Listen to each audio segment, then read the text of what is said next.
장미경이 남해 작은 항구 마을로 돌아온 날, 오후의 바닷바람이 오래된 집 나무 문틀을 흔든다. 페인트가 벗겨진 문틀에서 희미한 삐걱 소리가 난다. 30년 만에 귀향. 서울 대형병원 간호사로 일하다 은퇴한 그녀의 손은 망설임 없이 정리 상자를 연다. 먼지가 햇빛에 날리고 낡은 사진 액자와 의료 매뉴얼이 차례로 나온다. 아들 도윤이 약혼자 이소연을 데리고 현관에 나타난다. 소연은 세련된 화이트 니트에 밝은 미소를 짓는다. 그녀의 손톱은 완벽하게 관리되어 있고 목소리는 부드럽다.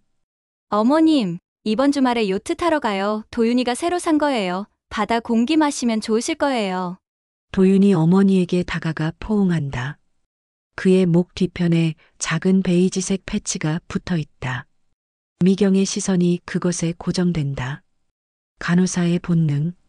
소연이 미경의 시선을 알아차리고 환하게 웃는다. 아, 그거요? 집중력 향상 패치예요. 도윤이가 요즘 업무 스트레스가 심해서 제가 붙여줬어요. 천연 성분이라 안전해요. 미경은 패치 가장자리를 자세히 본다. 성분표가 너무 단순하다. 비타민 B와 마그네슘만 표기되어 있지만 패치 뒷면의 접착 부분이 일반적인 것보다 두껍다. 그녀는 아무 말하지 않고 고개를 끄덕인다. 선착장 카페에서 세 사람은 커피를 마신다.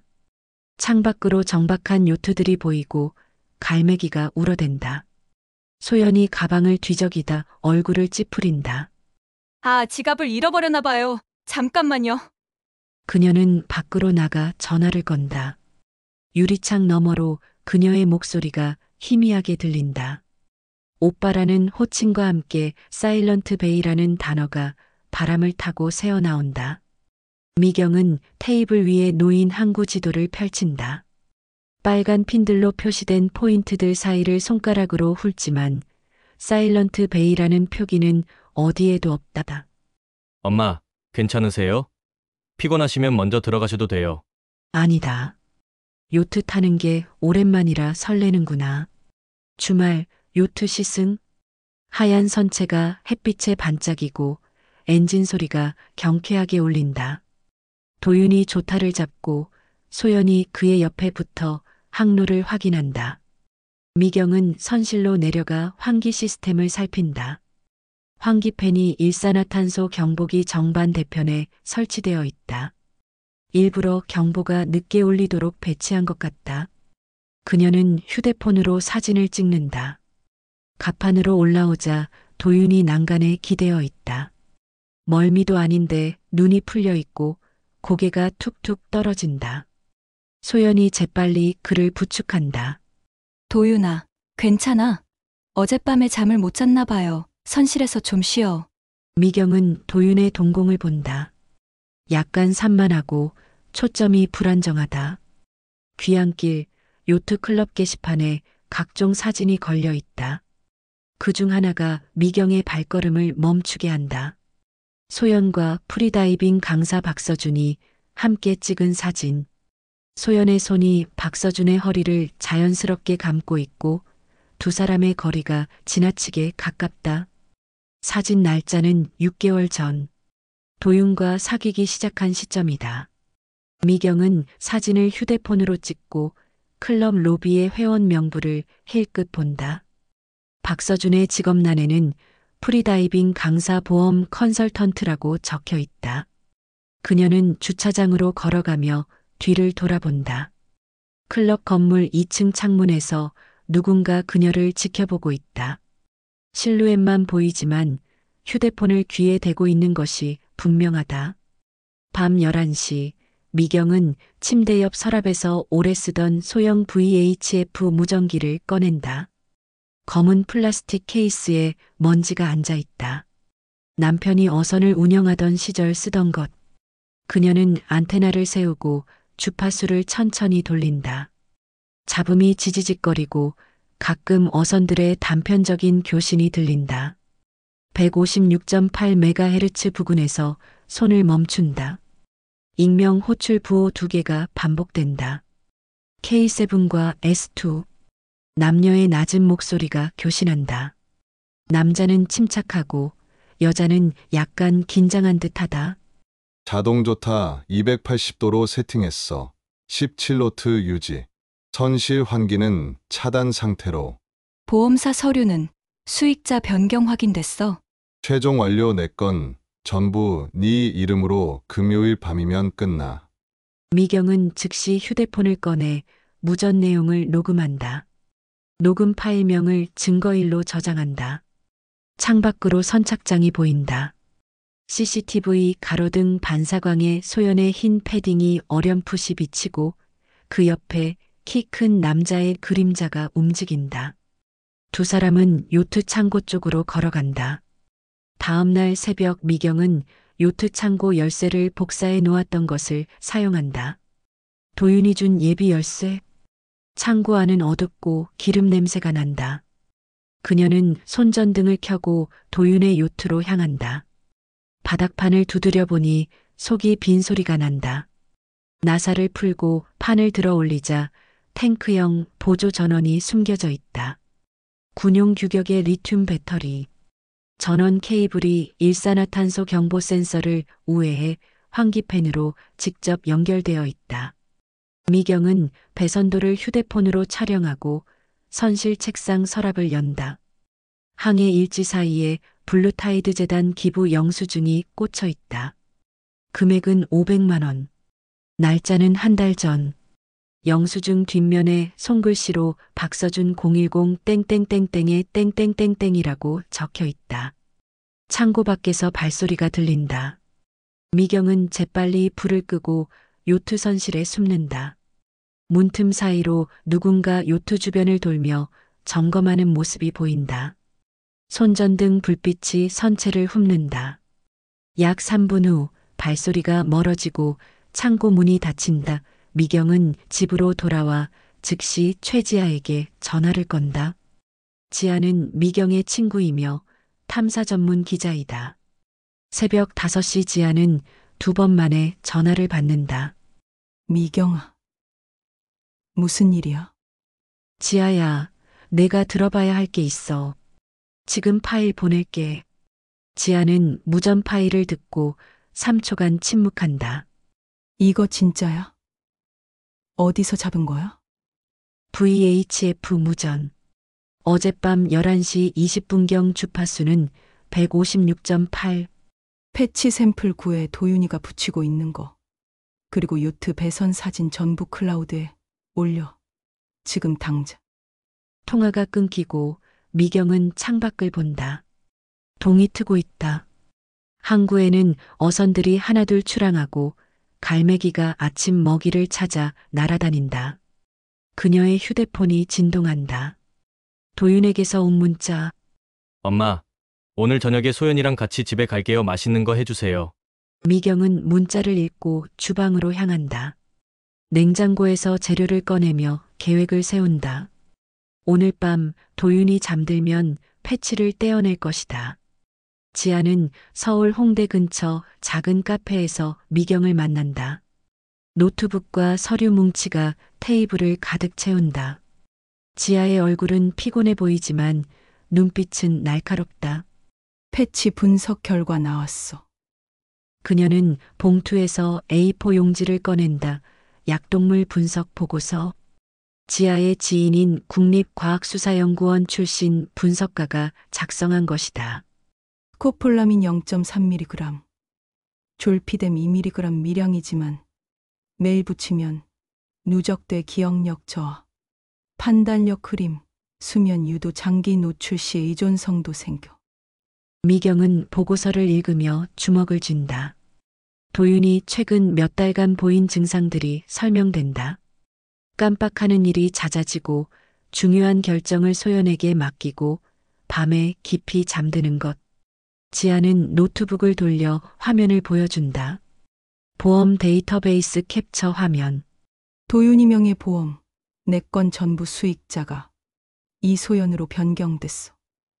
첫 번째는 교제 3개월 차, 두 번째는 5개월 차, 세 번째와 네 번째는 지난달. 타임라인이 명확하다. 소연이 도윤에게 접근한 시점부터 계획적으로 수익자를 변경했다. 총 보험금은 12억. 사망 시 즉시 지급.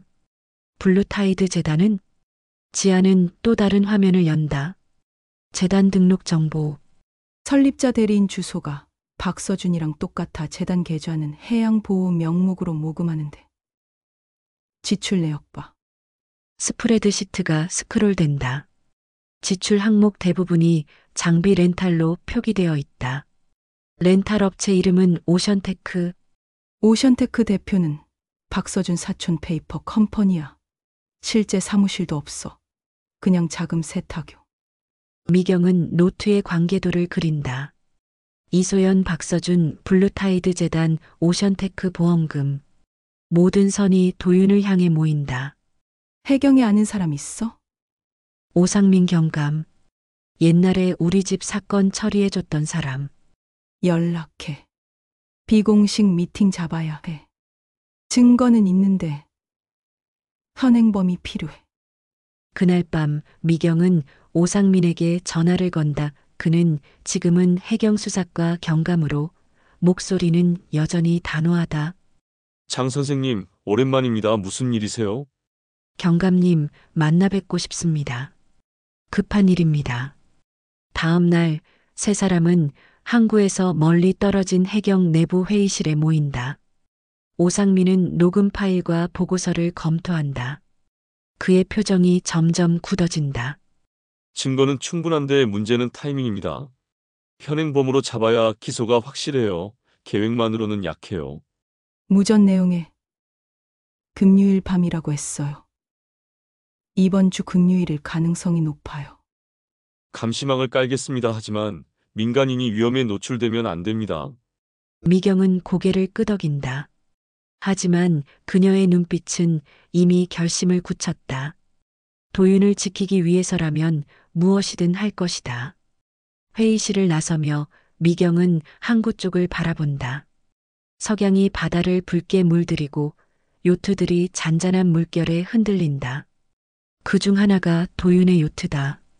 그녀는 주먹을 쥔다.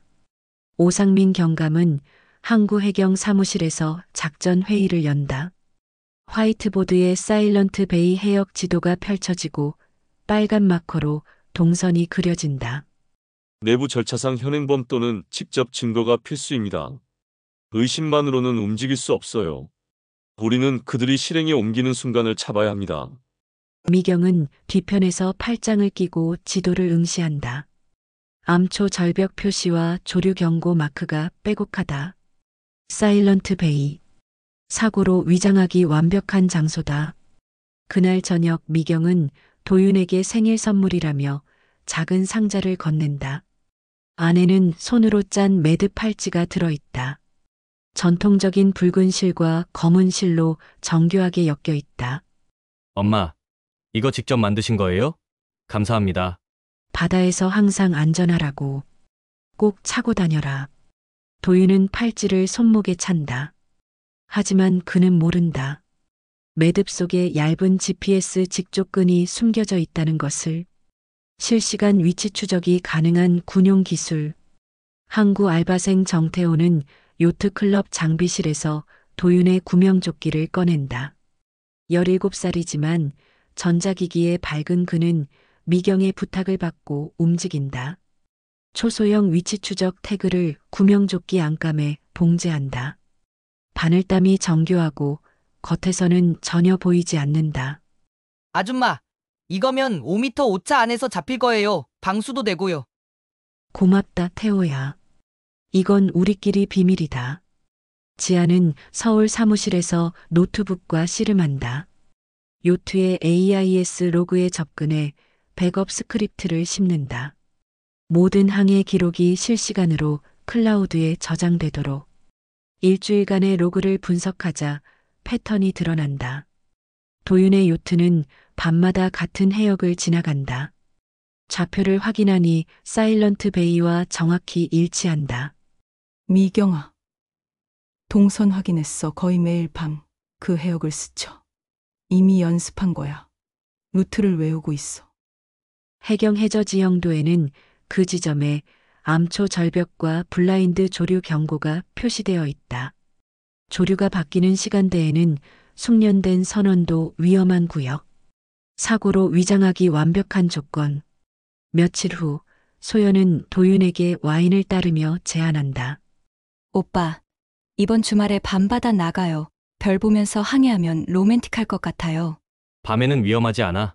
자동조타 있잖아요. 그리고 나 옆에 있을게요. 같은 시각 박서준은 도윤의 회사를 방문한다. 양복 차림에 서류 가방을 든 그는 전형적인 비즈니스맨처럼 보인다. 해양재단과 협업하시면 세제 혜택도 있고 기업 이미지에도 좋습니다. 여기 서명만 해주시면. 서류는 회사 계좌에서 블루타이드 재단으로 정기 송금을 허용하는 위임장이다. 미경은 회사 근처 카페에서 그 장면을 지켜본다. 그녀는 즉시 지아에게 사진을 전송한다. 위임장이야. 자금 통로를 만들고 있어. 이제 거의 다 왔어.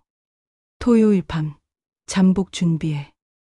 오상민은 해경 특공정과 구조대에 비밀 잠복 명령을 내린다. 공식 기록에는 야간 훈련으로 표기된다. 토요일 밤 10시 사일런트 베이 인근 이에리에서 대기. 무전 신호 나오면 즉시 집결. 작전실 화면에는 도윤의 GPS 좌표가 실시간으로 전멸한다. 팔찌와 구명조끼 태그, 두 개의 신호가 겹쳐 있다. 미경은 화면을 보며 입술을 깨문다. 이제 이틀 남았다. 목요일 밤 11시 15분, 미경은 무전기 앞에 앉아 있다. 커피를 마시며 주파수를 모니터링한다. 156.8MHz에서 익숙한 호출 부호가 들린다. K7과 S2. 날씨 확인했어. 토요일보다 금요일이 더 잔잔해. 파고 0.5m. 그럼 금요일로 당겨 내일 밤 11시 조류 시간 완벽해. 미경의 심장이 빨리 뛴다. 범행이 하루 앞당겨진다. 그녀는 즉시 오상민에게 긴급 전화를 건다. 경감님, 금요일이에요. 내일 밤으로 바뀌었어요. 알겠습니다. 즉시 팀 소집하겠습니다. 전화를 끊는 순간 또 다른 전화가 울린다. 낯선 번호.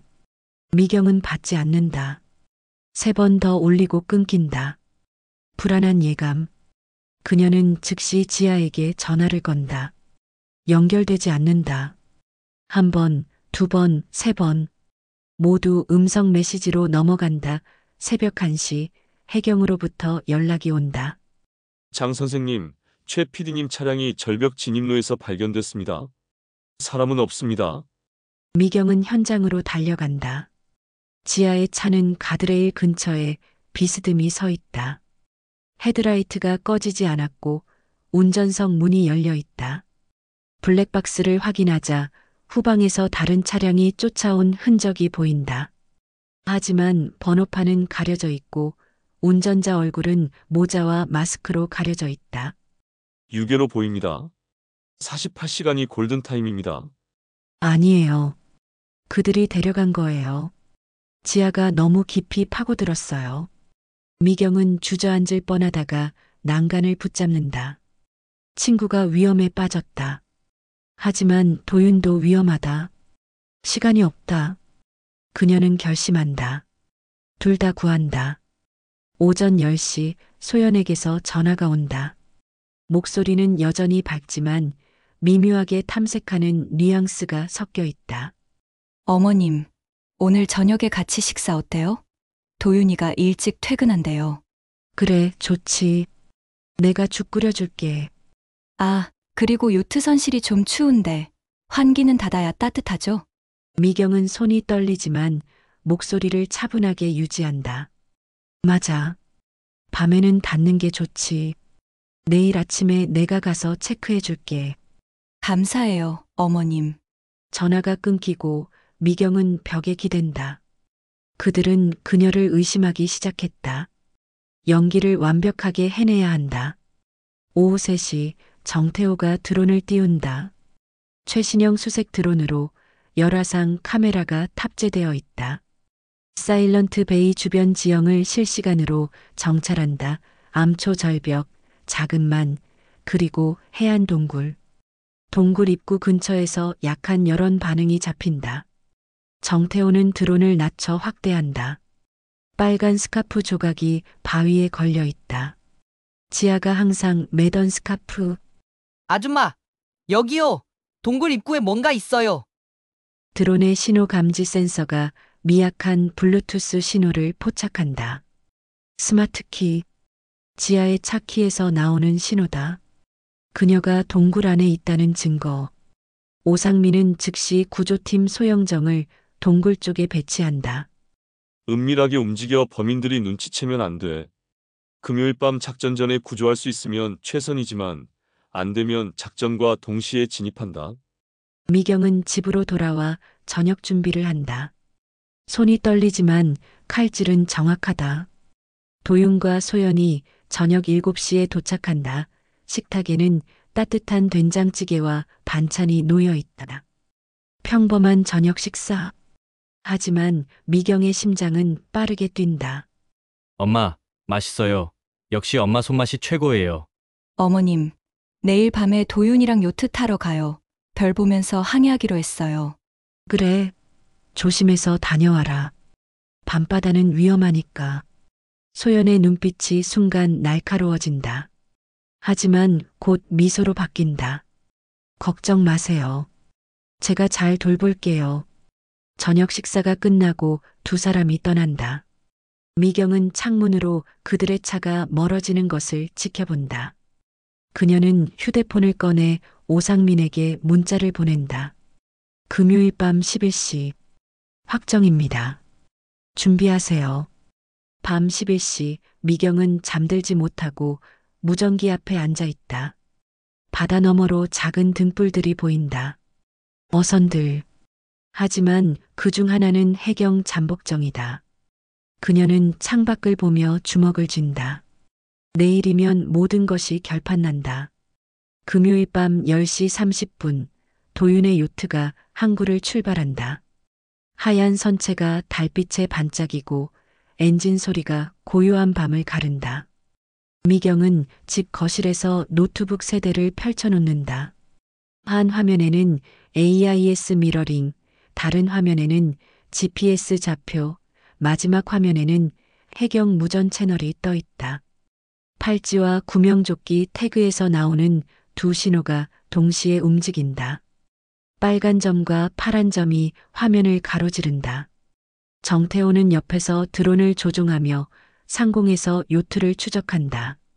적외선 카메라가 선체 위 두 사람의 열상을 포착한다. 요트 속도 15노트 방향 280도 사일런트 베이로 가고 있어요. 오상민은 해경 특공정 안에서 팀원들에게 지시한다. 검은 전술복을 입은 대원 6명이 장비를 점검한다. 목표 해역 이해리 전방. 조명탄 준비. 신호 나오면 즉시 포위한다. 요트가 사일런트 베이에 근접한다. 좌표가 일치하는 순간 요트 속도가 갑자기 일정해진다. 15노트에서 17노트로 자동 조타로 전환된 것이다. 미경은 화면을 응시하며 무전기를 든다. 자동 조타 작동. 이제 시작이야. 요트 선실에서 소연이 움직인다. 그녀는 도윤에게 미소를 지으며 따뜻한 허브차를 건넨다. 컵에서 연한 향이 난다. 오빠, 이거 마셔. 몸 따뜻해져. 고마워. 근데 좀 졸린데 어제 잠을 못 잤나 봐. 소연은 선실 문을 닫는다. 환기팬 스위치를 끈다. 공기 순환이 멈춘다. 그녀는 창문도 모두 닫고 난간 쪽으로 도윤을 부축해 이끈다. 밖에 나가서 바람 쐬자. 졸음 깰 거야. 해상 500m 떨어진 곳에서 작은 보트가 접근한다. 박서준이다. 그는 검은 잠수복을 입고 헤드램프를 껐다. 야간 투시경으로 요트를 확인한다. 밀림 지점까지 200m. 그는 엔진을 최소로 줄이고 천천히 다가간다. 미경은 키보드를 두드린다. 요트의 AIS 시스템에 접근하는 코드. 지아가 미리 심어둔 백도어를 통해 시스템에 침투한다. 그녀는 가짜 조난 신호를 작성한다. 메이데이 메이데이. 엔진 고장. 좌표 34.x, x, x, 127.x, x. 승선 인원 2명. 신호 송출. AIS 네트워크에 조난 신호가 퍼진다. 모든 인근 선박과 해경 시스템에 경보가 울린다. 오상민의 무전기가 요란하게 울린다. 전 유닛 목표 해역으로 집결. 지금 당장. 세 척의 해경 특공정이 동시에 엔진을 올린다. 물보라가 튄다. 어둠 속에서 검은 선체들이 사일런트 베이를 향해 질주한다. 속도 40노트. 파도가 선체를 때린다. 박서준이 요트 선미에 올라탄다. 그는 로프를 난간에 묶고 갑판으로 조용히 기어오른다. 소연이 선실문을 열고 그를 맞이한다. 두 사람은 말없이 고개를 끄덕인다. 도윤은 난간에 기대어 멍하니 바다를 본다. 약물과 졸음으로 정신이 흐릿하다. 지금이야. 소연이 도윤의 팔을 잡는다.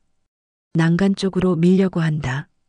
바로 그 순간 하늘에서 밝은 빛이 터진다. 해경 조명탄. 붉은 불꽃이 밤하늘을 가르며 바다를 대낮처럼 밝힌다. 뭐야? 양측에서 해경 특공정이 동시에 나타난다. 스피커에서 목소리가 울린다. 해양경찰입니다. 엔진 정지하고 양손 들어! 박서준이 다급하게 도윤을 밀치려 한다. 소연이 함께 힘을 준다.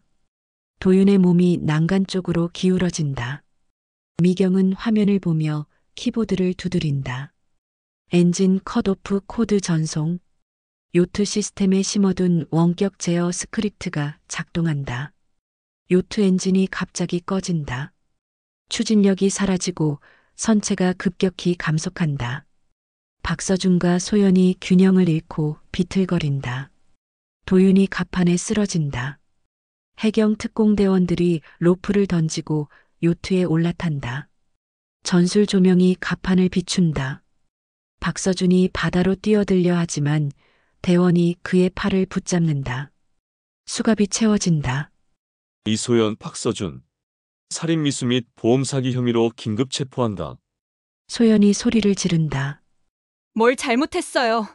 우리 그냥 항해하던 거예요. 선실 일산화탄소 농도 측정. 약물 검사 진행. 녹음된 무전 내용 전부 확보되어 있다. 대원이 휴대용 가스 측정기를 선실에 들이민다. 일산화탄소 농도가 정상보다 3배 높다. 환기팬이 꺼져 있고 엔진실에서 새어나온 배기가스가 선실에 축적되어 있다. 대원이 도윤의 목에서 패치를 떼어낸다. 증거 봉투에 밀봉한다. 박서준이 저항하지만 대원 2명이 그를 제압한다. 소연은 주저앉으며 얼굴을 가린다. 해경 특공정이 요트를 견인하기 시작한다. 미경은 화면을 보며 긴 숨을 내쉰다. 정태호가 그녀의 어깨를 두드린다. 해냈어요, 아줌마. 하지만 미경의 표정은 밝지 않다. 아직 끝난 게 아니야. 지하를 찾아야 해. 같은 시각 해안 동굴에서 구조팀이 움직인다. 소영정이 동굴 입구에 접안하고 대원들이 손전등을 들고 안으로 들어간다. 동굴 깊숙한 곳에서 지아가 발견된다. 손목이 묶여 있고 입에 테이프가 붙어 있다. 하지만 의식은 있다. 대원이 테이프를 떼어내고 묶인 끈을 자른다. 괜찮으세요? 박서준. 그 자식이 날 여기에. 미경이는. 도윤이는. 무사합니다. 범인들 체포했습니다. 지아는 안도의 눈물을 흘린다. 대원들이 그녀를 부축해 밖으로 나온다. 구급정이 대기 중이고 응급처치가 시작된다. 항구로 돌아온 요트. 도윤은 구급차에 실려 병원으로 향한다. 미경이 그의 손을 잡고 함께 탄다. 도윤은 아직 정신이 흐릿하지만 어머니의 얼굴을 알아본다. 엄마, 무슨 일이에요? 다 끝났다. 이제 안전해. 도윤의 눈에서 눈물이 흐른다. 약물 효과와 충격, 그리고 안도감이 뒤섞인 눈물. 미경은 그의 손을 꽉 잡는다. 항구에는 기자들이 몰려들고 플래시가 터진다. 소연과 박서준이 수갑찬 채로 호송차에 실린다. 소연은 고개를 숙이고 박서준은 카메라를 피한다. 동굴 구조 48시간 후 지아는 병원에서 회복 중이다. 경찰 조사관이 병상 옆에 앉아 진술을 받는다. 박서준이었어요. 차로 절벽까지 쫓아왔고 보트로 동굴까지 데려갔어요. 목소리를 똑똑히 들었어요. 조사관은 녹음기를 끄고 고개를 끄덕인다. 진술서에 서명이 완료된다. 압수수색을 통해 박서준의 노트북이 확보된다. 하드디스크 복구 결과 블루타이드 재단이 여러 도시에서 유사 범행의 자금 통로로 쓰인 정황이 드러난다. 부산, 여수, 통영. 최근 3년간 5건의 요트 사고. 모두 수익자가 재단 관계자로 변경되어 있었다. 보험사 내부 직원과의 이메일도 발견된다. 수익자 변경 처리를 빠르게 해주고 사망보험금 지급을 신속하게 진행하는 대가로 10%의 리베이트를 받은 흔적. 전자서명 위변조 로그도 확보된다. 검찰 조사실. 소연은 변호사 옆에 앉아 있다. 그녀의 얼굴은 창백하고 손은 떨린다. 이소연 씨, 피의자는 한도윤 씨를 사랑했다고 주장합니다. 사실입니까? 사랑했어요, 처음엔. 그런데 보험금 수익자를 본인으로 변경하고 약물을 투여하고 살해를 계획했습니까? 소연은 대답하지 못한다. 검사는 증거 서류를 펼친다. 무전 녹음 전사본, 패치 약물 분석 결과, 환기펜 개조 사진, AIS 로그. 모든 증거가 그녀를 향한다. 묵비권을 행사하시겠습니까? 소연은 고개를 떨군다. 법원 심리가 시작된다. 방청석에는 미경과 도윤, 지아가 앉아 있다. 판사가 서류를 검토하며 입을 연다. 피고인 이소연, 박서준은 공모하여 피해자를 살해하려 했으며 이는 명백한 살인 미수입니다. 또한 보험사기 약물 불법 투여 특경법상 배임 미수가 인정됩니다. 박서준의 과거 연인 사건도 재수사된다. 3년 전 통영에서 발생한 요트 실족사. 당시에는 사고로 종결됐지만 지금 보니 동일한 수법이다. 환기펜 개조, 약물 투여, 자동 조타. 사건이 기소 병합된다. 피고인 박서준에게 징역 25년, 피고인 이소연에게 징역 20년을 선고합니다. 방청석에서 한숨소리가 들린다. 도윤은 눈을 감는다. 미경은 그의 어깨를 감싼다. 재판이 끝나고 보험사는 민사소송을 제기한다. 내부 공모자가 추가로 체포되고 회사는 시스템 전면 개편을 발표한다. 법원 복도에서 도윤이 어머니에게 다가온다. 엄마, 감사합니다. 엄마가 아니었으면 이제 다 끝났어. 새로 시작하자. 회사는 정리할게요. 이제 다른 일을 하고 싶어요. 사람들을 돕는 일. 미경은 고개를 끄덕인다. 창밖으로 햇빛이 들어온다. 한 달 후 미경은 피해자 가족 모임을 주최한다. 통영, 여수, 부산에서 온 5가족. 그들은 모두 블루타이드 재단과 관련된 사건의 유가족이다. 회의실 테이블에 둘러앉아 서로의 이야기를 나눈다. 미경이 일어나 말한다. 우리 함께 기금을 만듭시다. 해양안전교육기금. 더 이상 이런 일이 생기지 않도록. 모두가 박수를 친다. 서명이 시작되고 해양안전교육기금이 공식 출범한다. 항구 사람들은 미경을 다르게 보기 시작한다. 장 선생님이 우리 동네 등대지.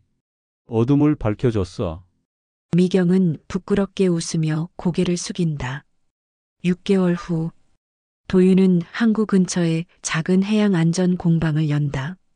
간판에는 파도 너머 해양안전교육센터라고 쓰여 있다. 첫 수업에는 청소년 15명이 모인다. 도윤은 구명 장비 사용법을 시연한다. 구명조끼는 이렇게 입습니다. 끈을 단단히 묶고 호루라기를 확인하세요. 청소년들이 따라한다. 정태호는 정식 인턴으로 합류해 드론 구조 매뉴얼을 만든다. 그는 화이트보드에 드론 비행 경로를 그리며 설명한다. 도난자 발견 시 드론으로 먼저 구명 튜브를 투하할 수 있어요. 헬기보다 빠르고 정확해요. 미경은 매달 등대학교라는 모임을 연다. 지역 주민들이 모여 위기 대처 방법과 증거 보존 기술을 배운다. 간호사 경험을 살려 응급처치도 가르친다. 심폐소생술은 이렇게 합니다. 손바닥을 가슴 중앙에 놓고 5cm 깊이로 분당 100회. 참가자들이 마네킹으로 연습한다. 진지한 표정들. 지아는 방송에 복귀해 특집 다큐를 제작한다. 제목은 검은 파도 아래. 보험 사기의 그물망. 3부작 다큐는 높은 시청률을 기록하고 보험업계 전반의 개혁을 촉발한다. 어느 날 오후 미경은 우편함을 확인한다. 두꺼운 봉투 하나가 들어있다. 발신인 주소가 없다. 그녀는 조심스럽게 뜯는다. 안에는 방수 USB가 들어있다. 작은 메모지가 함께 있다. 당신이 알아야 할 진실. 미경은 USB를 노트북에 꽂는다. 파일이 열린다. 블루타이드 재단의 상급 조직 회계 스냅샷. 여러 도시, 여러 지부, 수십 건의 사건. 그리고 최상단의 서명이 하나 있다. 지부장 K. 미경은 즉시 오상민에게 연락한다. USB 받았습니다. 분석 중입니다. 하지만 장 선생님, 말씀하세요. 끝난 줄 알았지만 줄기는 더 깁니다. K는 아직 잡지 못했어요. 장기 수사가 필요합니다. 제가 도울 수 있는 게 있으면 언제든 연락하세요. 전화가 끊기고 미경은 창밖을 본다. 항구의 저녁 풍경. 배들이 돌아오고 어부들이 그물을 정리한다. 평화로운 일상. 하지만 그녀는 안다. 보이지 않는 곳에서 여전히 위험이 도사리고 있다는 것을. 다음 날 미경은 바닷가를 산책한다. 파도가 밀려오고 갈매기가 운다. 모래사장에 작은 유리병 하나가 떠내려와 있다. 그녀는 그것을 집어든다. 병 안에 쪽지가 들어있다. 펼쳐보니 손글씨로 쓰여 있다. 감사합니다. 당신 덕분에 살았습니다. 서명은 없다. 미경은 조용히 미소 짓는다. 병을 주머니에 넣고 바다를 바라본다. 등대는 한번 켜면 쉽게 끄지 않는 법이지. 그녀는 파도 소리를 들으며 천천히 걷는다. 항구 끝 등대가 보인다. 하얀 탑에 빨간 줄무늬. 등대 꼭대기에서 빛이 천천히 회전한다. 어둠을 밝히는 빛. 항구 전경이 보이고 바다가 보이고 수평선이 보인다. 저 멀리 작은 점 하나가 떠오른다. 정태호의 구조 드론. 빨간 LED 불빛이 천천히 깜빡인다. 하늘과 바다 사이에서. 바다는 아름답지만 위험하다. 하지만 우리에게는 등대가 있다. 어둠 속에서도 길을 밝히는 사람들. 그들이 있는 한 파도 아래 숨은 위험도 결국 드러난다. 드론의 불빛이 점점 작아지고 파도 소리만 남는다.